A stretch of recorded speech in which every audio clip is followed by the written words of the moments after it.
and that we get to honor our students and the hard work that they have completed. On behalf of the college and university, I would like to start with a land acknowledgement. We gather on the land that is of great importance to the local indigenous communities. This is the land of the Tualatin Kalapuyas, who call themselves the Atfalati. The people of this tribe are now a part of the Confederated Tribes of the Grand Ronde.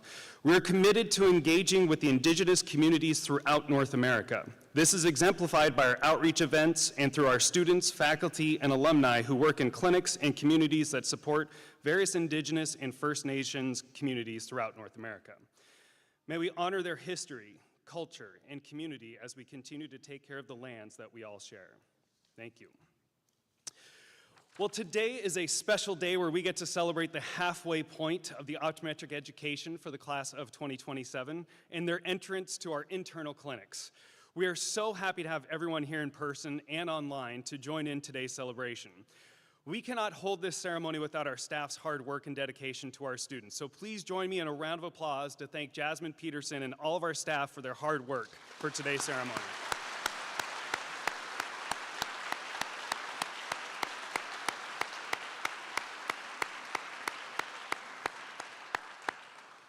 I also want to make sure that we thank our clinic staff who do an amazing job making sure our patients are taken care of and who are excited to welcome the class of 2027 to the clinics next week. Thank you to our clinic staff.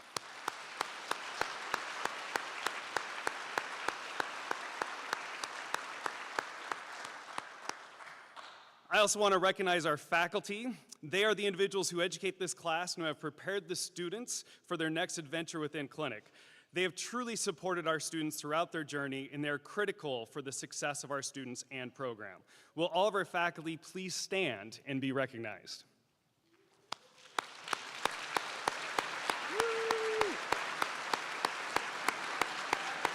Yeah.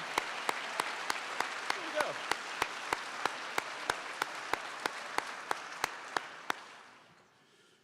So this is the warm-up, right? You're warming up or clapping. We're going to be clapping a lot.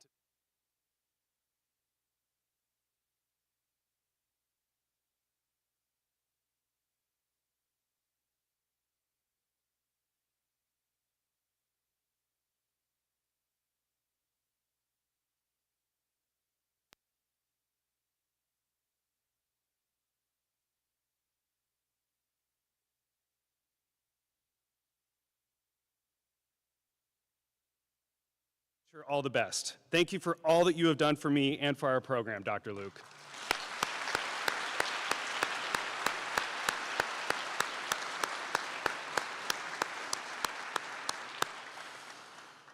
We also have some very important people who represent the university with us here today.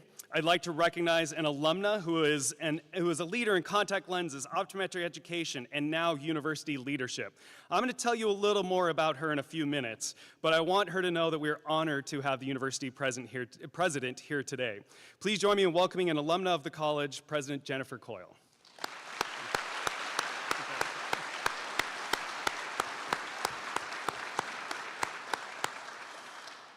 I also want to recognize someone who has been spending a lot of time getting to know our program, whether it is through our accreditation process, my one-on-one meetings with her, or her meetings with our faculty. We appreciate her support of our amazing program.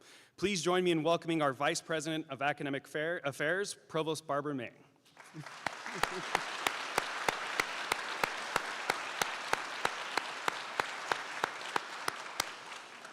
Another important person from the university is someone who comes from the University Advancement Office. I am honored to work alongside her as we engage with alumni and friends of the college to discuss the amazing work that is being done by the college. She has quickly become one of the biggest promoters of our program, and I suggest you all get to know her. Please welcome Senior Director of Development, Melissa Peterson.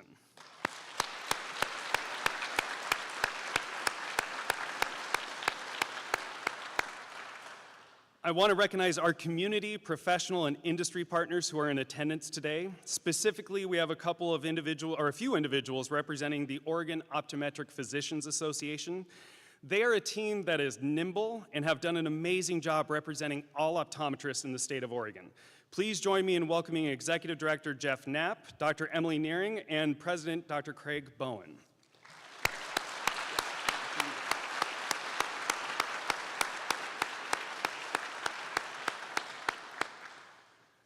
To any alumni in the audience, yes, we keep going. We're still thanking you all for being here. We welcome you back home, and we are grateful to have you here. Over the past couple of years, we have created an alumni advisory council. This council is dedicated to our program and is creating a strategy of support to engage with alumni, friends, and partners of our college.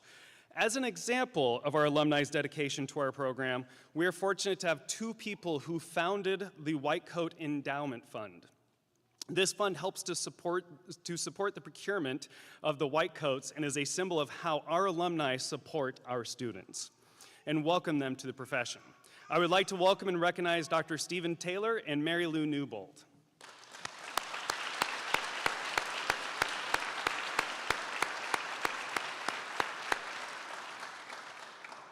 Finally, the students would not be here without their support system. Whether you are here in person, online, or in spirit, we know that the students are here due to the love and support of their partners, children, parents, family, friends, staff, faculty, patients, and even pets. Thank you so much for your support.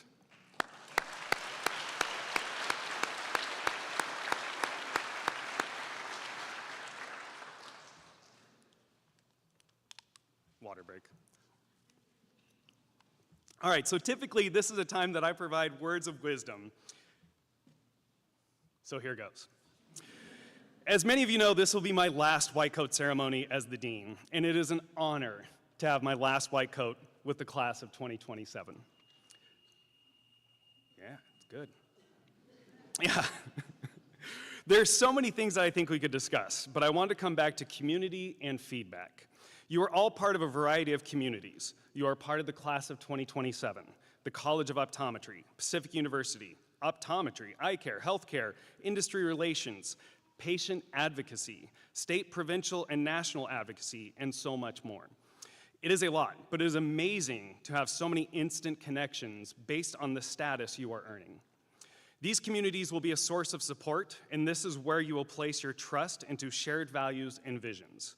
These communities will provide you with opportunities to meet amazing people and learn about new and interesting advances in a variety of areas. Engaging with your communities will be key to your success. They will also be a source of a lot of feedback and advice to help pave your way to that success. I recently heard Melody Hobson, who is the co-CEO of Ariel Investments and former chair of Starbucks, quote that one of her coaches said, "Feedback is not a right. You're not entitled to it. So whenever you get it, it's a gift, and you have to treat it that way." She went on to describe how feedback, whether it is supportive or challenging from someone you trust or someone who you don't, is often founded in some sort of truth. You have the opportunity to reflect on it and consider if you want to learn from this feedback. I've received some of the best feedback from our faculty, staff, alumni, colleagues, patients, and my family. There have been times when it is tough to not get defensive, especially when emotion is involved. I have found that the times when I reflected on the message and considered their concerns, I often found something of value from their feedback and guidance. In the next 2 years, you are going to receive a ton of feedback. You'll probably get a lot next week when you first start, right? And advice from our faculty, staff, your classmates, patients, industry partners, and more. My advice is to take some time to reflect on that feedback. More often than not, the reason why you're receiving feedback is because that individual trusts and/or wants to help you. It is easy to get defensive, but try your best to reflect on the intent and be open to the feedback. The great coach, Ted Lasso, provided a quote when he was about to win a game of darts. He said, "Be curious, not judgmental." I encourage you to be curious about the feedback you receive and not be quick to judge based on the topic, the person who is providing it, the emotion involved, or any other variable that may automatically want you to ignore the feedback. I know that the community that we are part of, Pacific University College of Optometry, is built on trust and trying to make us all better. So as you continue to develop your clinical skills and confidence, help yourself by reflecting on feedback that is provided, being curious, and by trusting your community who will support you through your continued growth as a clinician, professional, colleague, and friend. I now have the honor to introduce someone who has given me wonderful feedback and advice throughout my time at Pacific. When she was dean, we had regular discussions around all sorts of topics that helped me become a better leader, faculty member, and friend. She has expanded her sphere of influence beyond optometry and now provides advice to individuals across campus and with our countless community partners. I am excited to hear what she has to say today, so please join me in welcoming President Jennifer Coyle.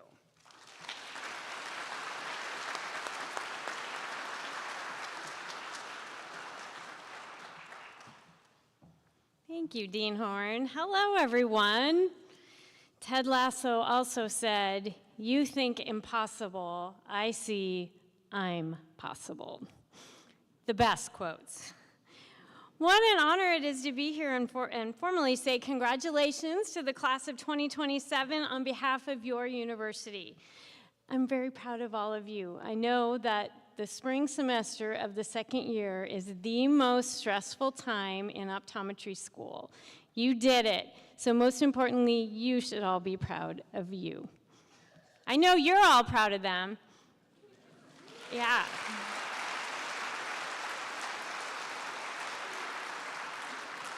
I'm really tempted to move this down, but I know it's been a little touchy today, so I'm just going to speak up so that we don't lose our projection system. I'm going to tell you a little bit about our beloved university, and some of this you've heard before, and you're going to hear it again because it's our story of who we are.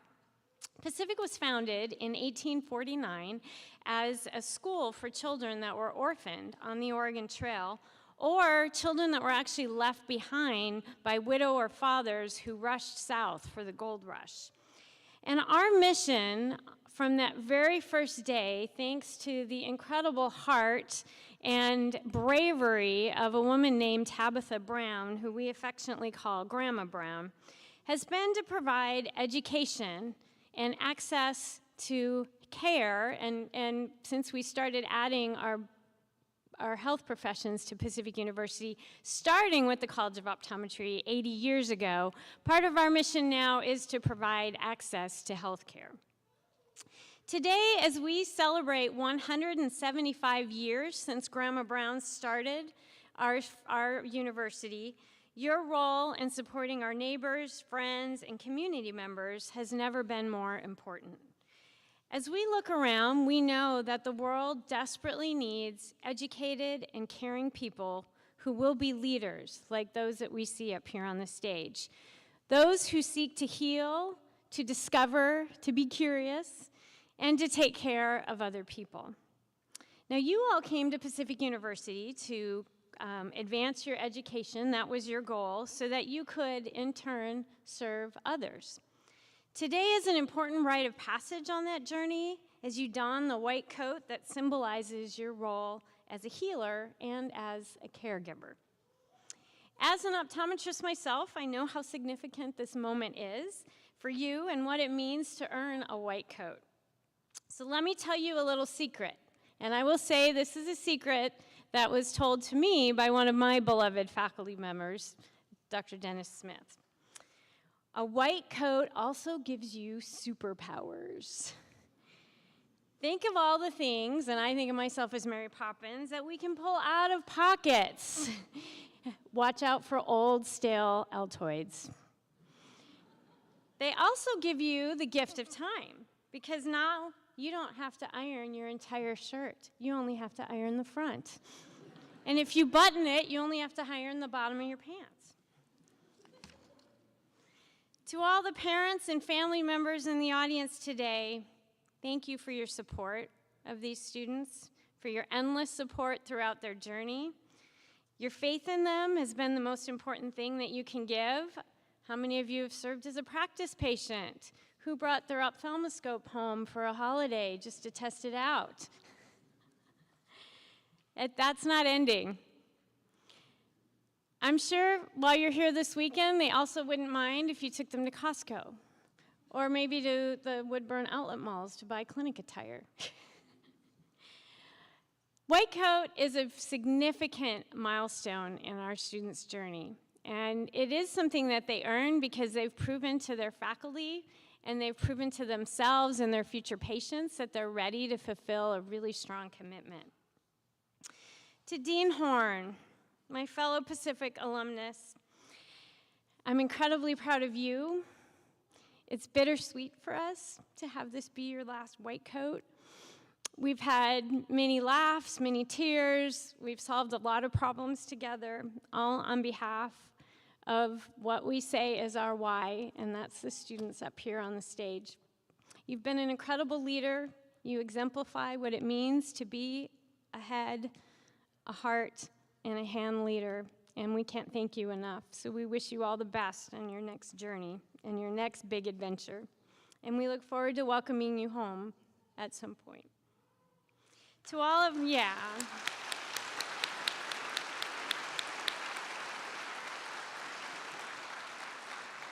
To my fellow Pacific alumni that are in the audience, we're really happy to welcome you all home again.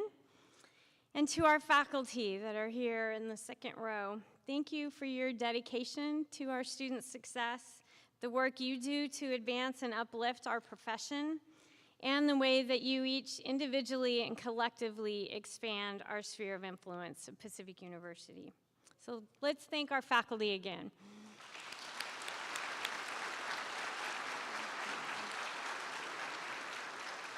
And most importantly, to our students, congratulations on this milestone in your education. We're very proud to have you part of the Pacific University family. We're a family that cares. We roll up our shirt or our white coat sleeves to promote each other and health equity. We're a family that takes care of each other and the community around us. The leis that I'm wearing that were given to me over the years by families at white coat ceremonies really I think symbolizes the tradition that we have as we proudly refer to ourselves as part of the Boxer Ohana, or our Boxer family. And we're incredibly happy to have all of you as part of our extended Ohana. We're here for you in this journey, and I want you to know that I believe in all of you. I believe in who you are. I believe in who you will become. I believe in the purpose that you will fulfill in the world. I even believe you will get through your first week in clinic. I'm here along with our entire Pacific community to support you, to celebrate with you, to be there when you need an ear. And I cannot wait to shake your hand as you cross the stage 2 very short years from now as you graduate and join the Pacific University alumni family. Congratulations again, and thank you all for letting me be a part of this very special day.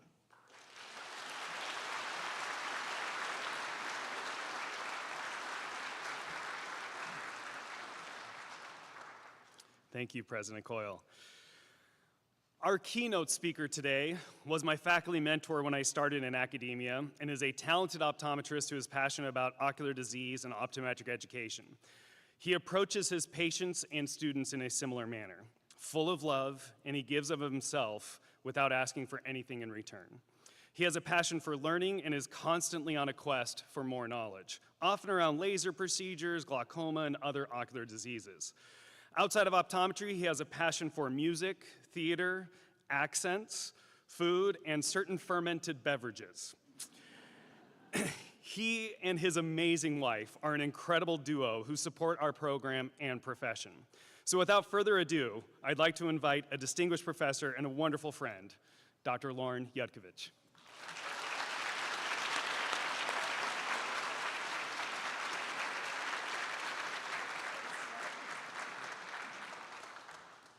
Thank you, Dean Horn. I don't have any Ted Lasso quotes, sorry, but it's a great show, though. But my pockets in my clinic coat are clean, so that's good. Well, welcome, class of 2027, friends, family, to a very special occasion today. To the soon-to-be optometric interns sitting here today, well done. Since your first day of optometry school, we have been impressed by the enthusiasm, dedication, and positive attitude you've showed. And we, as your professors, friends, and family here today, and here in spirit, are very proud of you. As you step on stage today and you are dressed in the symbol of healing, the white coat, you are transformed, not merely in appearance, but in how you decide to apply the quality of your character to do the very best you can for your patients, your community, and your profession. It's amazing to think that less than 2 years ago, you began your optometric studies here at Pacific University, wide-eyed, excited, perhaps a little nervous, yet eager to learn everything you could about the eyes and the visual system. And now, here you are on the threshold of finally applying everything you've learned. And as we look at you now, I just want to say with the bottom of my heart, it's frightening.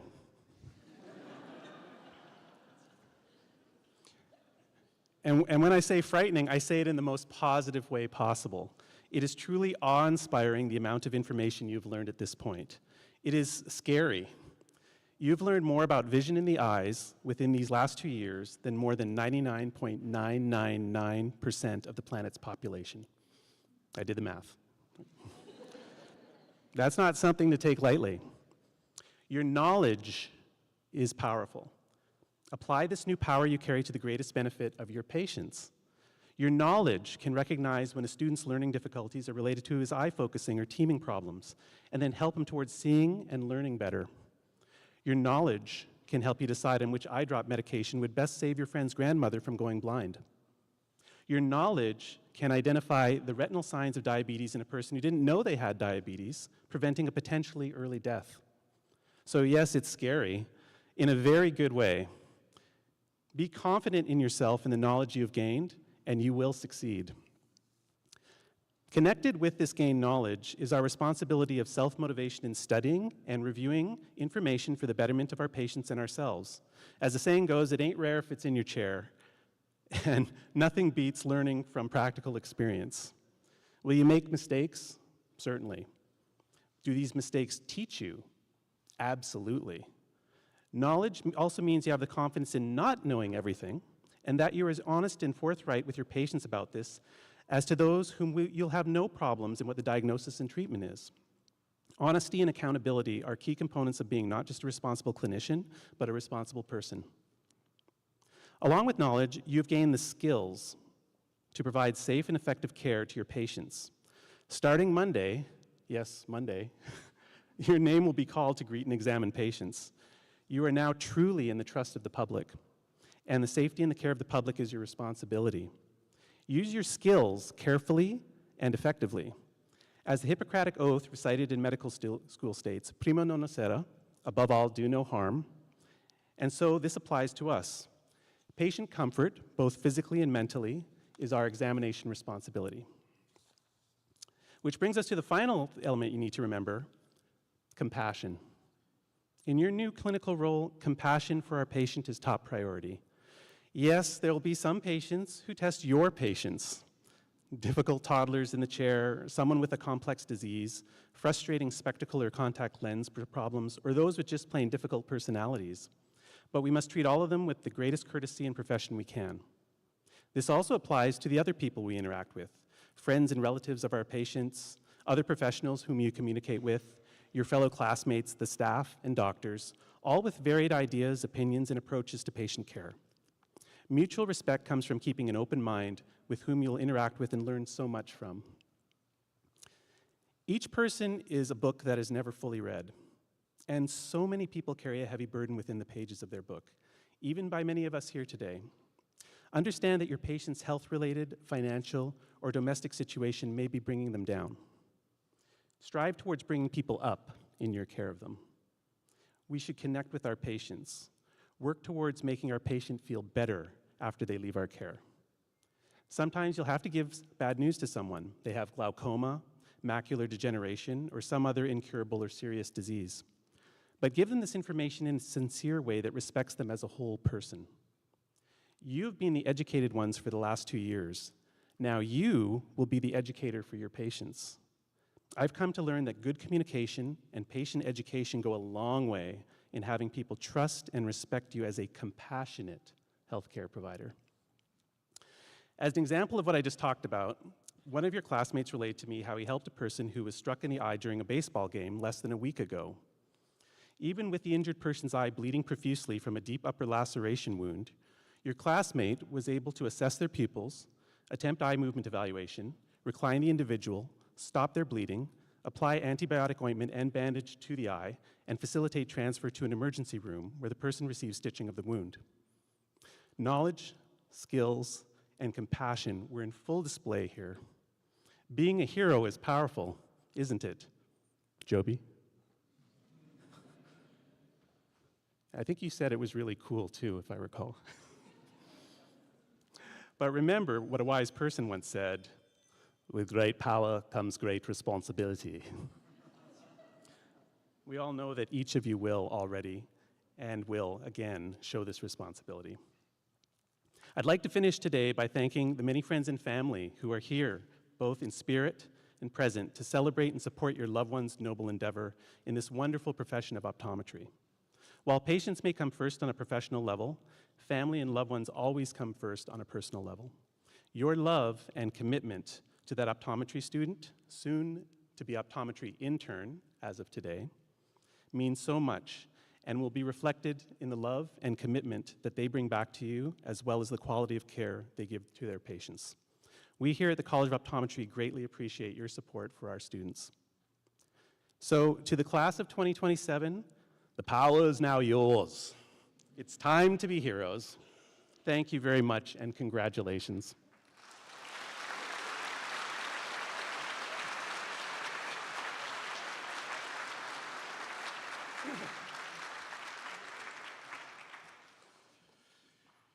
Thank you, Dr. Yakovich. So it is now the time that you have been waiting for. We have the opportunity to present the coats to the class of 2027. Before I introduce our team who will be making this on stage, I want to let the families know that while this is, it's a fairly formal event, we still invite you to cheer on your loved ones as well as all the members of the class. Good. So,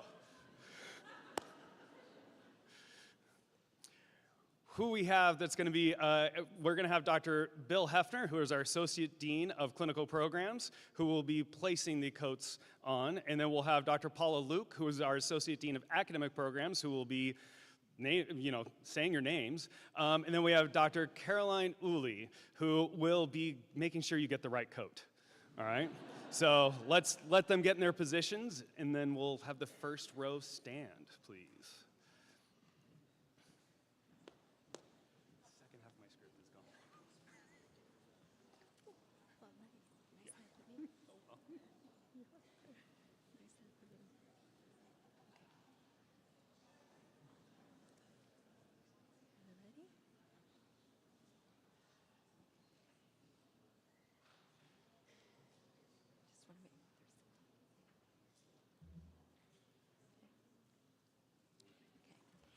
Shanaz Ahmed.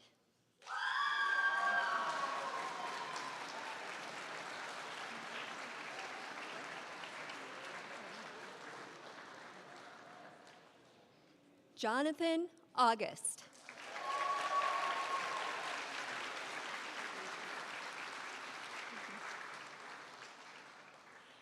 Payson Baker.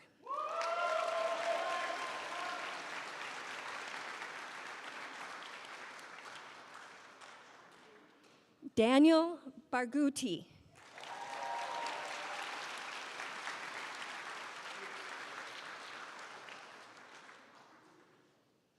Rachel Barnes.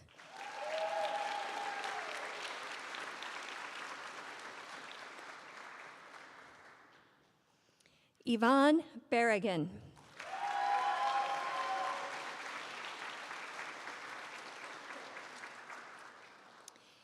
Sanjot Kaur Buller.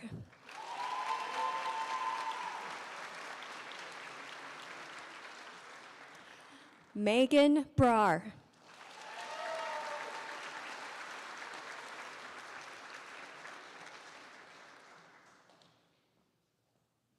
Jules Bryan.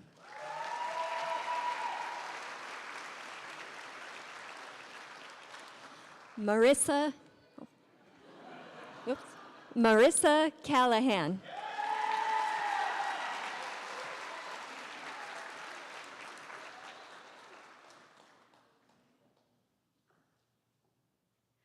Cheyenne Canberra.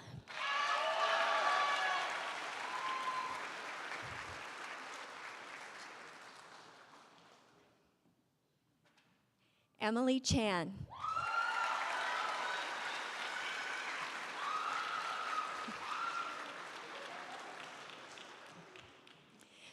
Julia Chin.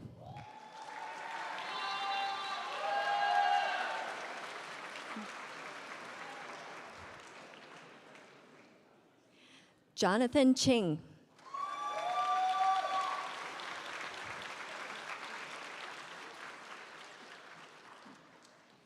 Eric Deckert.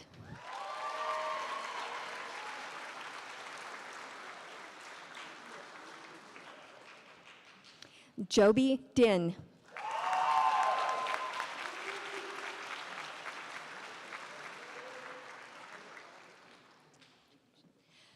Trevin Dobashi.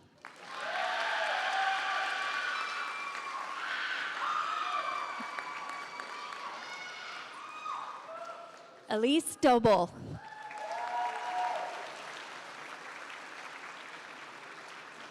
Stephanie Eilert.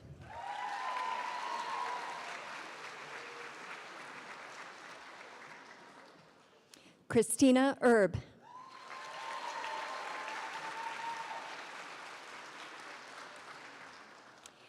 Zachariah Itaki.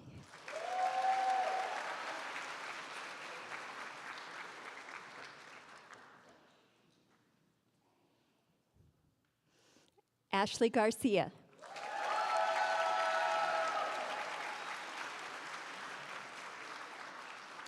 Connor Glassford.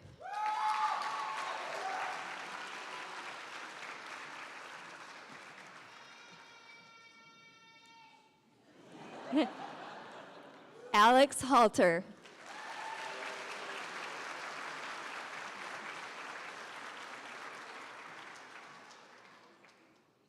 Emily Harris.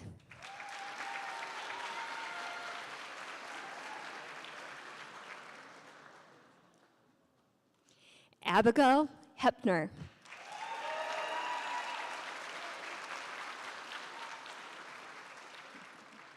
Kara Hopgood.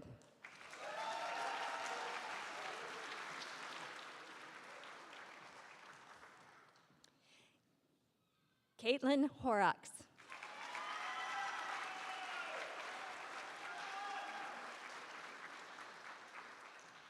Gerline G. Holt.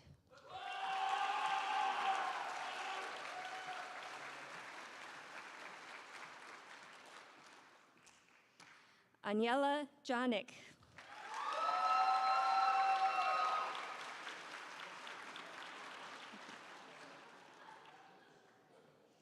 Muskan Juti.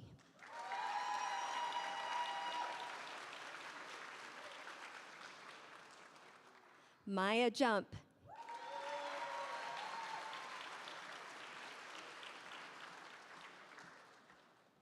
Ryan Kleitsch.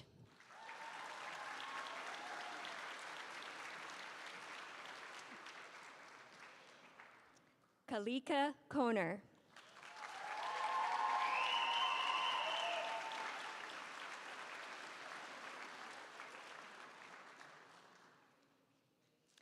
Ginger Nauburn Kirkendall.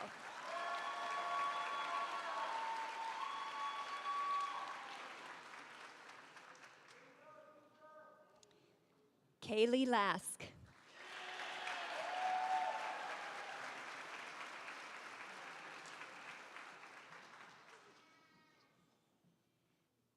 Catherine Leung.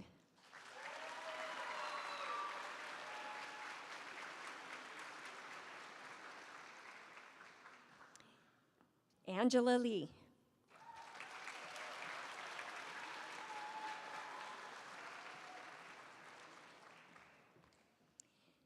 Emily Liao.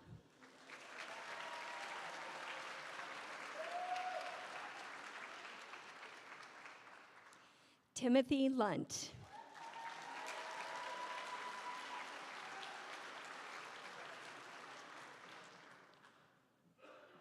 Ruth Ma.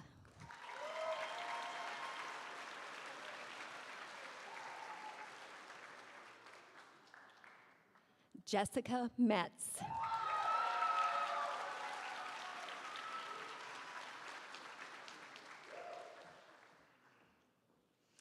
Erica Mitchell.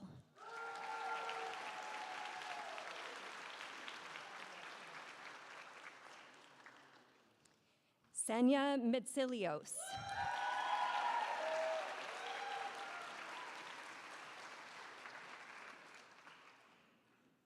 Nancy Nguyen.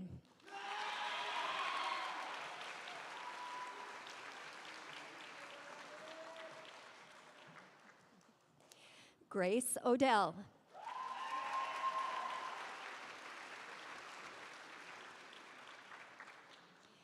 Tyler Olson.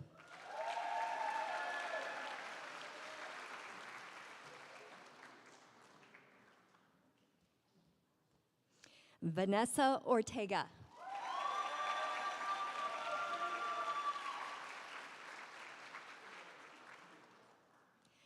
Anisha Panich.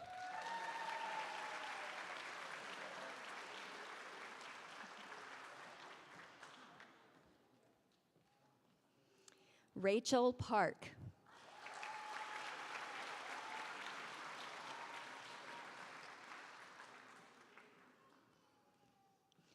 Alicia Puvong.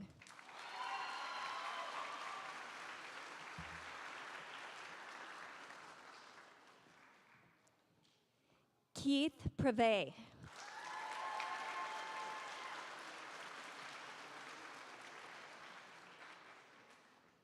Raman Rai.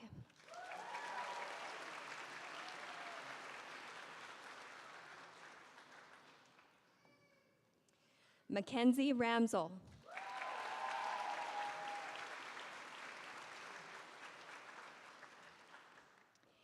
Anna Reard.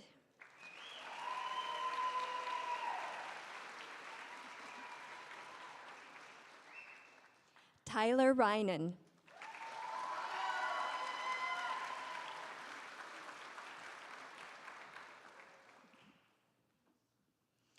Seth Rosenberg.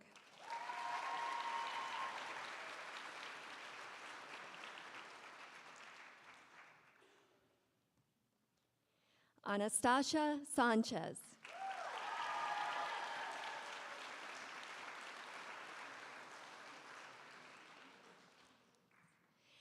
Senya Shibol.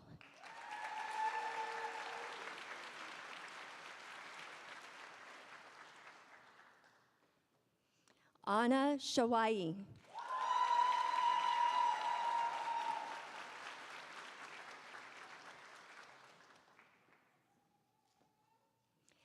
Taranveer Singh Kang.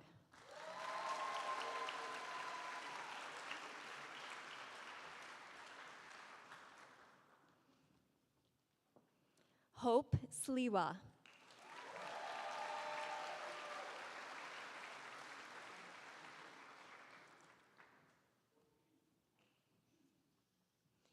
Hannah Snow.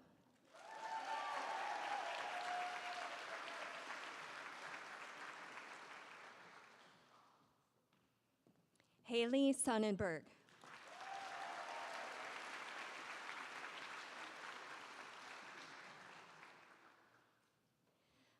Kristen Spielman.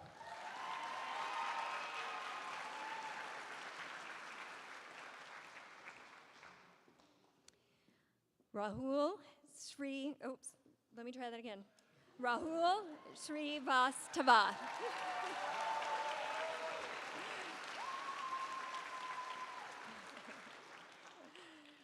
Aurora Suter.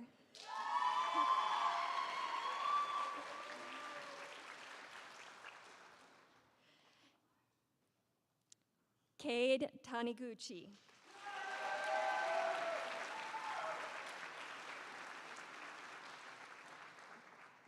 Harmon Verk.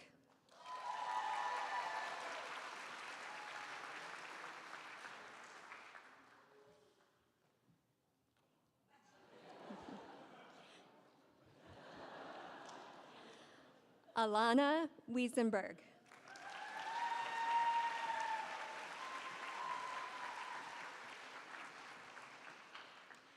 Brielle Wyant.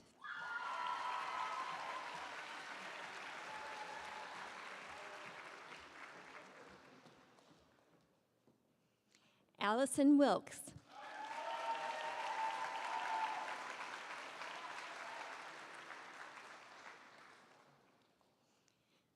Jared Winter.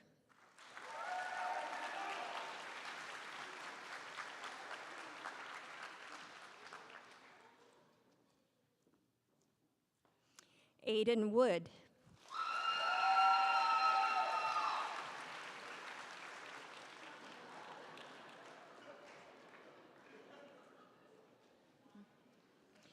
Sumner Wu.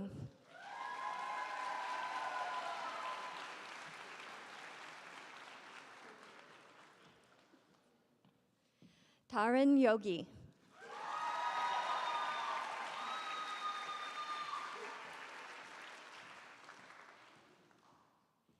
Xiaomei Zhuang.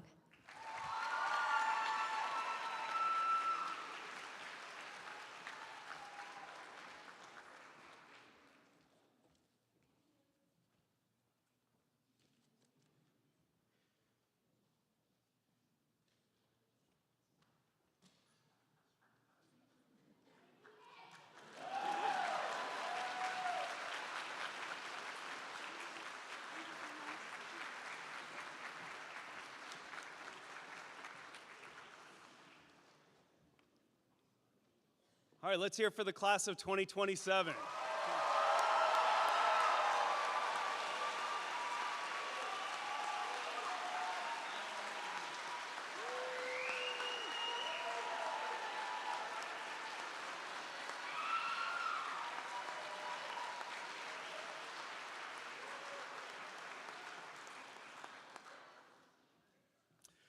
Well, now is the participation point of the program where you get to take an oath in front of your family and friends. So I'm going to ask the class of 2027 to please stand. And I'm going to invite any optometric physician that would like to join us in reciting the oath to also please stand and join us if you're able. So we get to do this together. Ready? Now this is way better than when we used to do this on Zoom. That was rough. This is way better. Okay. With full deliberation, I freely and solemnly pledge that I will practice the art and science of optometry faithfully and conscientiously to the fullest scope of my competence. I will uphold and honorably promote by example and action the highest standards, ethics, and ideals of my chosen profession in the honor of the degree, Doctor of Optometry. I will provide professional care for those who seek my services with concern, with compassion, and with due regard for their human rights and dignity. I will place the treatment of those who seek my care above personal gain and strive to see that none shall lack for proper care. I will hold as privileged and inviolable all information entrusted to me in confidence by my patients. I will advise my patients fully and honestly of all which may serve to restore, maintain, or enhance their vision and general health. I will strive continuously to broaden my knowledge and skills so that my patients may benefit from all new and efficacious means to enhance the care of human vision. I will share information cordially and unselfishly with my fellow optometrists and other professionals for the benefit of patients and the advancement of human knowledge and welfare. I will do my utmost to serve my community, my country, and humankind as a citizen as well as an optometrist. I hereby commit myself to be steadfast in the performance of this solemn oath and obligation. Nice job. Way to go.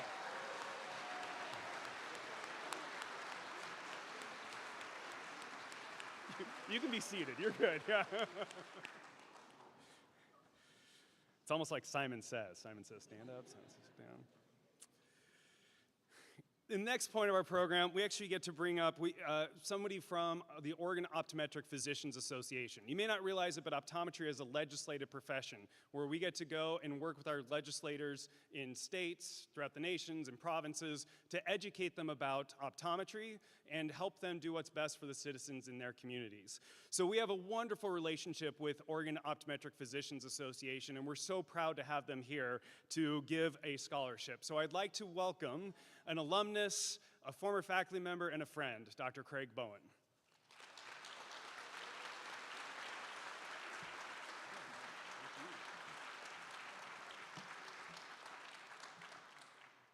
So this is quite a day. By the color of my hair, you can tell that I've been in practice for a while. This is not my first rodeo. I've been in practice for 39 years. You are going to love this profession. You're going to love this career. You're going to love helping patients. Back to the script. So, good morning. It is a true honor to be here today to present the 2025 Oregon Optometric Physician Student Scholarship, an award that recognizes not only academic excellence, but also leadership, resilience, and a commitment to making a meaningful difference. This year's recipient is Shanaz Ahmed.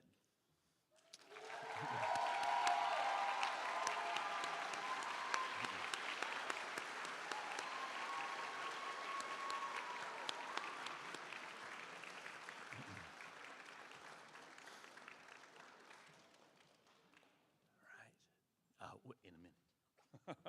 We've got to brag on you first. Oh, okay. Yeah. She exemplifies all of these values and more. Shanaz has demonstrated unwavering dedication to her studies, consistently achieving outstanding academic results. But what sets her apart is her deep sense of purpose. Whether through her volunteer work in community health programs, her mentorship of younger students, or her initiative in connecting members of our immigrant community to vision care services, Shanaz has consistently gone above and beyond to uplift those around her. She's turned challenges into opportunities for growth and adversity into a platform for advocacy. Her story is one of perseverance, strength, and compassion. We are incredibly proud to support her journey. Shanaz, on behalf of the OOPA Foundation, it is my great pleasure to present you with a scholarship for 2025. We know you'll continue to lead with integrity, curiosity, and heart. We can't wait to see how your future unfolds. Congratulations.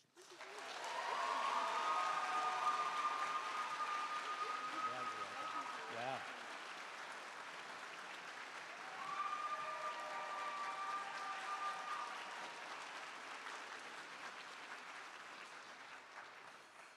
Thank you, Dr. Bowen, and congratulations.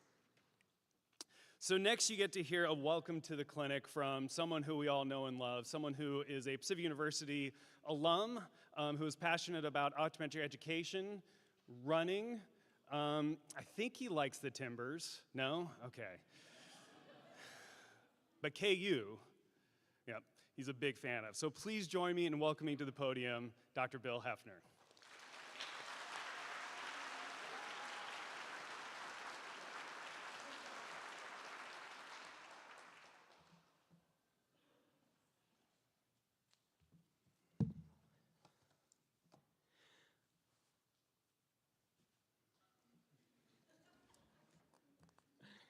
Good morning, President Coyle, Provost May, Dean Horn, Dean Luke, distinguished guests, staff, faculty, friends, family, and most importantly, the class of 2027.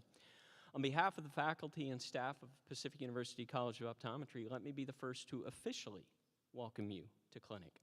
This morning, you've already had a few words of wisdom from our very own Dean Horn, a wonderful keynote speech by your faculty member and our good friend and colleague, Dr. Yetkovich. So what on earth could I possibly share with you to prepare you any better for your first day of clinic than this? Nothing. Nada. Zip, zilch, nada. I don't have anything. But don't fret. True to form, I've got a tangential thought that I'd like to share with you as you enter clinic next week, one that I hope you'll spend the rest of your lives pondering. I'd like for all of you, you included in the audience, to close your eyes for a moment. And I'm checking. When I say the word hero, what image comes to mind? You can open your eyes now.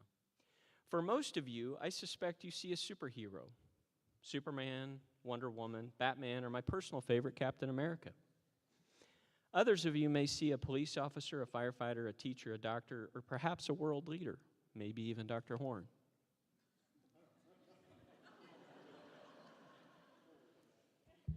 Still others may see a loved one. I know I do. Let me share a story with you. On August 22nd, 1944, a dog-faced, war-weary 26-year-old from the Midwest earned our nation's third highest military honor for valor in combat, the Silver Star, for his actions near the town of Montargis, France. As the Allied forces were sweeping across France after landing in Normandy in the summer of 1944, this young man's platoon was pinned down by Nazi forces while attempting to cross a bridge over a canal. Seeing the perilous position of the 20 or so men he was leading, he was forced to act. At great personal risk, he swam across the canal in direct sight of enemy fire and under heavy machine gun fire to reach the other side. Finding cover in the underbrush near their emplacement and without regard for his own safety, he lobbed several grenades into the enemy bunker, destroying their position and securing the safety of his men. This young man was my grandfather, Walter Hefner. In that moment, in that far-off place, my grandfather made a decision that put his own safety and personal needs secondary to the men for whom he was responsible. And in so doing, he altered the course not only of their lives, but the lives of generations of their families to come. So why did I choose to share this story with you on the eve of your first day in clinic? What on earth could this possibly have to do with you all donning your white coats today? I chose this story because there are elements that spur us to ask this question. What makes a hero a hero? Is it fighting the good fight against insurmountable odds like my grandfather? Is it doing the right thing in spite of personal discomfort or self-sacrifice? Is it giving more of yourself that is wise or advisable? Is it caring fearlessly about your fellow man? I would venture to guess that all of you answered with a resounding yes to at least a few of those questions. In my humble opinion, being a hero doesn't require someone to be faster than a speeding bullet, although it would be really nice if you could refract that way when you enter clinic. Or able to leap tall buildings in a single bound, or run into a burning building, or throw oneself onto a grenade, or making decisions that impact the world.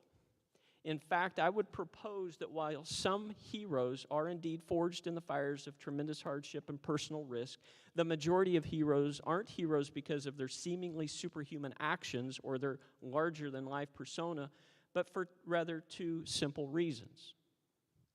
They put the needs of others before their own, and they give others hope. Don't get a big head, but believe it or not, all of you are already someone's hero. Perhaps it's your grandparents or parents. Maybe it's a sibling. Perhaps it's a kid you've mentored, tutored, or coached along the way. Maybe it's your own kid. Maybe it's a classmate that you've spent extra time with to make sure they were ready for the proficiency or the upcoming exam. Somewhere along the way, you've touched someone's life in a profound way, and in so doing, you've become a hero to them. Now, they may not say it, or in the case of a sibling, they will definitely deny it to the bitter end. But trust me, the sentiment, spoken or unspoken, is there. Through your random and, in some cases, intentional acts of selflessness, you've given these people hope. Hope that their sorrow will fade. Hope that their pain will heal. Hope that their trials and tribulations will come to pass. Hope that their self-doubts and imposter syndrome are ill-founded. Hope that tomorrow will be a little better than today, and that our world will be a better, more kind place in which to live. And guess what? Whether you're a hero or not, whether you want to be a hero or not, your hero status will continue to grow as you don your white coats today and every day going forward. After all, by our very nature, the job of a doctor is to put the needs of our patients first and foremost, to subjugate our personal wants or needs to theirs. You're becoming a doctor, and in so doing, you've chosen a life of service to others. Those seeking your care are coming to you because of the trust and respect the title doctor has earned through the millennia. Your patients will look to you expectantly for a glimmer of hope about their condition. Hope that their disease process will slow or that their eyesight can be improved. Hope that you can make their lives better through your talents, training, and gift of intellect. Sometimes you'll deliver and be the hero by giving them hope and reassurance they were so desperately seeking. Other times you will fall far short of the mark.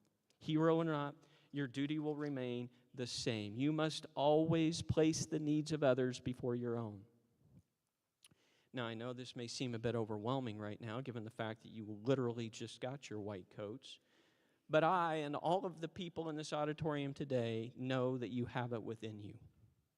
The great Russian novelist and political activist Fyodor Dostoevsky once said, "To live without hope is to cease to live." As you join us in clinic next week, never forget the power of hope you bring to so many, your kindness and humility, your compassion and empathy. Your thousands of selfless acts all will serve as the fertile soil in which your gift of boundless hope will grow. Harvest and share that bounty often. We're all counting on you, our next generation of heroes. On behalf of the 31 clinical attendings, 22 clinical support staff, and more than 11,000 patients that you'll see in the coming year, welcome to clinic. May the coming year and all of the years in your career be filled with meaningful moments making a difference in our world. God bless.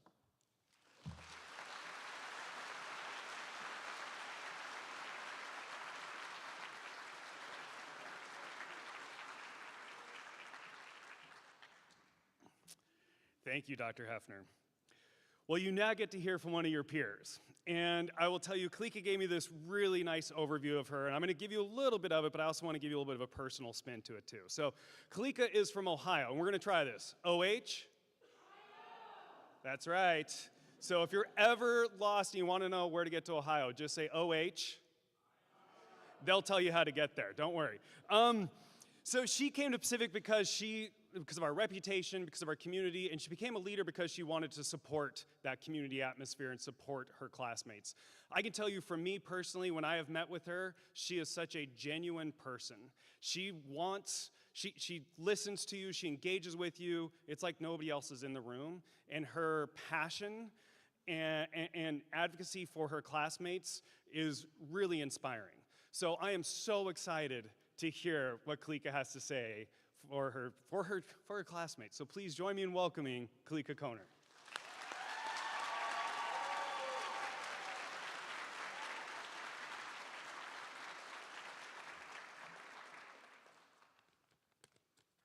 I get to try out these pockets now.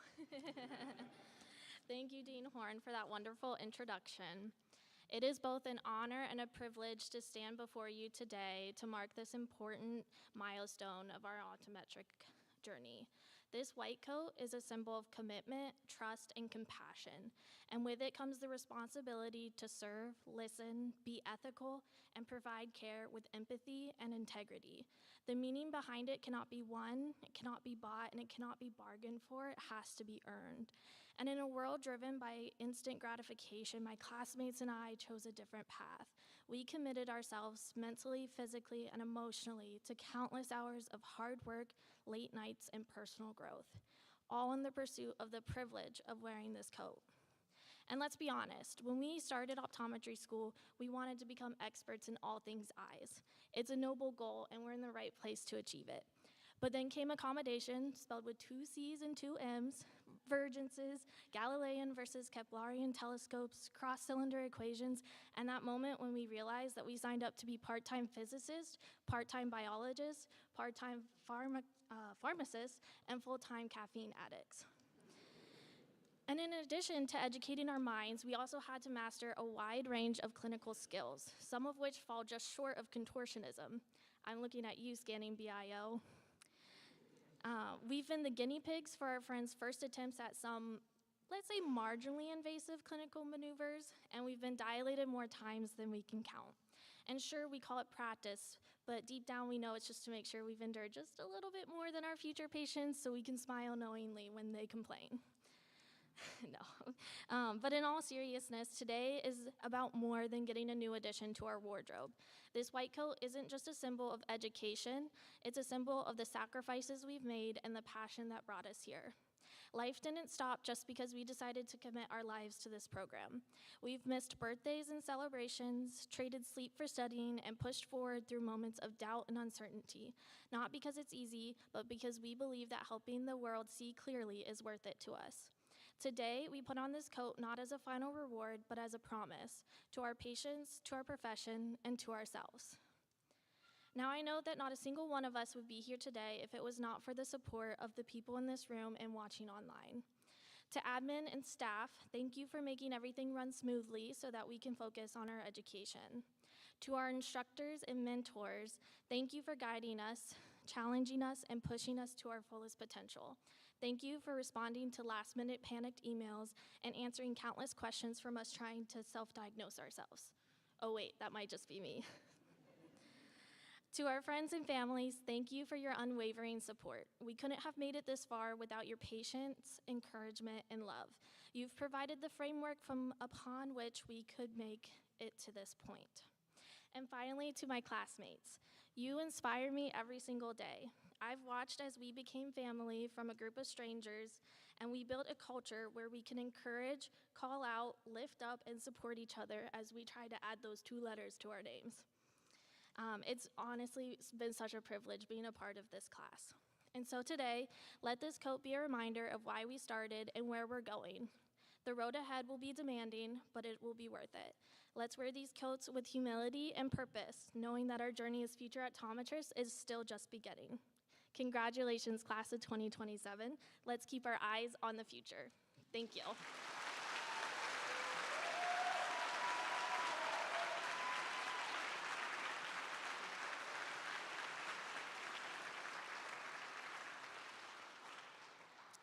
All right, so before we conclude the ceremony, let's give it up for the class of 2027 one more time, please.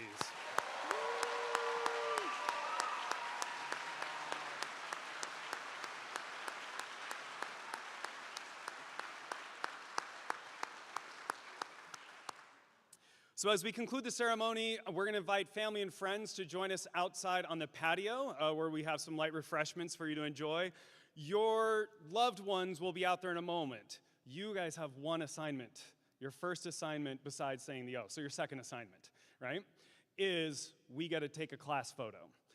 So it'll be here. You get to set the stage. Now, my advice is put most of the chairs near the back and then keep 1 or 2 rows of chairs here, and then we'll have one of our staff in the middle of the audience taking a photo. So this is a little bit of unorganized chaos. Well, I guess that is chaos by definition, but it's kind of fun. So if you want to stay and watch to see how they work as a team, you're welcome to do that. If you want to go outside and grab some snacks and drinks, please do. But most importantly, thank you so much for being here, and we look forward to seeing you outside. Congratulations. Okay, so seriously, you guys gonna stand up? I wasn't joking.